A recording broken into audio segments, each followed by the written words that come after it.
अमरावती येथे बहुजन युवा परिषद संपन्न।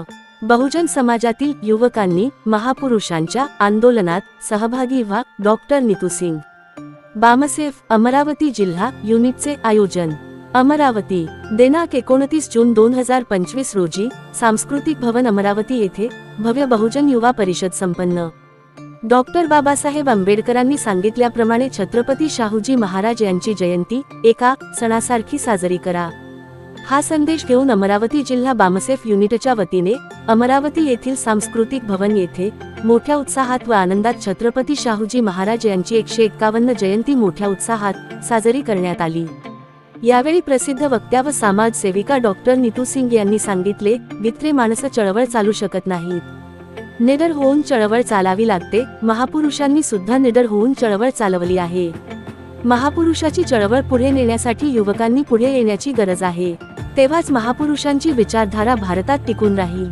बाबासाहेब आंबेडकर यांनी सांगितलेल्या प्रमाणे मोक्याच्या जागा ताब्यात येईल व समाज उत्थानाचे कार्य घडेल, असे मत जवाहर नेहरू विद्यापीठचे प्रोफेसर व नालंदा अकॅडमीचे संचालक professor Anup Kumar, additional commissioner income tax Dhananjay Vanjari साहेब, इंजिनियर कुलदीप रामटेके साहेब, बामसेफ प्रदेश अध्यक्ष ॲडव्होकेट सुनील डोंगरे साहेब आदींनी परिषदेला संबोधित केले व सुनील डोंगरे साहेब सांगितले की युवकांनी महापुरुषांच्या चळवळीत पुढे येऊन काम करा, नवयुवकांच्या सहभागाने चळवळ गतिमान होईल हा संदेश दिला।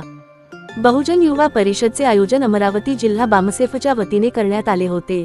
यावेळी नवीन IAS झालेल्या तनिष्क गेडाम, मोहिनी खंदारे, आदिबा अनाम अशफाक अहमद यांच्या मान्यवरांच्या हस्ते सत्कार करण्यात आले। अमरावती येथे बहुजन युवा परिषद ही मोठ्या दिमाखात व शिस्तबद्ध पद्धतीने यशस्वीरित्या पार पडली। आज बामसेफच्या वतीनं अमरावती या ठिकाणी सांस्कृतिक भवन या ठिकाणी बहुजन युवा परिषद संपन्न झालेली आहे। या संपन्नेमध्ये काय ठराव पारित झाला आहे आणि पुढची दिशा काय आहे हे आपण जाणून घेऊया डोंगरे साहेबांच्याकडून। सर, आज जे बहुजन परिषद झाली, या बहुजन परिषदेमध्ये काय ठराव पारित झाले आणि पुढची दिशा काय आहे? परमादरणीय बहिणजी यांच्या मार्गदर्शनामध्ये महाराष्ट्रामध्ये बामसेफची वाटचाल समोर सुरू आहे।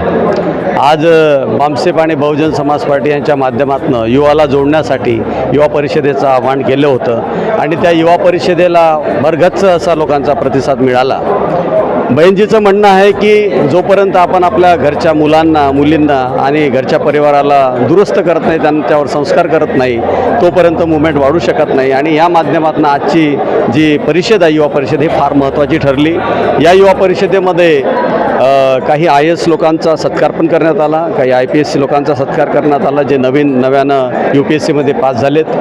त्यांना त्यांच्या सोशल रिस्पॉन्सिबिलिटीची जाणीव करून देऊन त्यांनी या मुवमेंटला वाढवण्यासाठी, या आयडिओलॉजीला वाढवण्यासाठी आणि बहिणजीचे हात बळकट करण्यासाठी समोर काय करायला पाहिजे या प्रकारचे सर्व इथे विचारमंथन झाले आणि दिशानिर्देश देण्यात आले आणि त्या प्रकारे सर्व यूथ त्यावर आपलं विचारमंथन करून समोर या मुवमेंटला वाढवण्यासाठी प्रयत्न करतील अशी आमची अपेक्षा आहे। शाहू महाराज बाबासाहेबांनी म्हटल्याप्रमाणे सणासारखी झाली पाहिजे, आपण कोल्हापूरला त्याचप्रमाणे साजरी केली, यावर आपण काय सांगा? याचा आम्हाला अतिशय आनंद आहे, कारण की त्या प्रकारचे बहिणजीचे डायरेक्शन्स पण होते आणि 2002मध्ये मोठ्या प्रमाणात मान्यवर कांशीराम साहेबांनी, परमादरणीय बहिणजींनी हा कार्यक्रम, शाहू मेळ्यांचा कार्यक्रम कोल्हापूरमध्ये घेतलेला होता। त्यांच्या पावलावर पाऊल टाकून यावर्षी बहुजन समाज पार्टी महाराष्ट्र राज्यांनी हा प्रयत्न केला की परमादरणीय बहिणजी आणि मान्यवर कांशीराम साहेबांची लिगसी ॲज इट इज ठेवून तो कार्यक्रम महाराष्ट्राच्या भूमीमध्ये आणि कोल्हापूरच्या भूमीमध्ये सफल करावा, कारण राजांचं फार मोठं उपकार आमच्या समाजावर आहे। जर राजश्री छत्रपती शाहूजी महाराज नसते तर बाबासाहेबांना ते सगळं काम करता आले नसते जे बाबासाहेबांनी केले आणि म्हणून आमच्या राजाची जयंती ही सणासारखी साजरी व्हावी। त्याचप्रकारे बहुजन समाज पार्टीने कोल्हापूरमध्ये मोठ्या प्रमाणात पूर्ण कोल्हापूर निळं करून, रोषणाई करून राजाची जयंती आम्ही साजरी केली आणि संपूर्ण महाराष्ट्रातील हजारोच्या संख्येने कार्यकर्ते तिथे पोहोचले होते आणि एक संदेश दिला की राजा असल्यामुळे राजांनी ह्या सगळ्या गोष्टी आम्हाला देऊ शकलेत, आरक्षण देऊ शकले। आपण जर महाराष्ट्राचे राजे बनलो तर परमादरणीय बहिणजीच्या दिशानिर्देशानुसार या संपूर्ण समाजाला राजा बनवण्याचं काम आपण करू। महाराष्ट्राच्या कान्याकोपऱ्यातील बातमीचा वेध घेणारं बहुजनाचं चॅनल म्हणून उदयास आलेलं बहुजन इंडिया न्यूज टुडे पाहत रहा। आपलं चॅनल, आपली बातमी,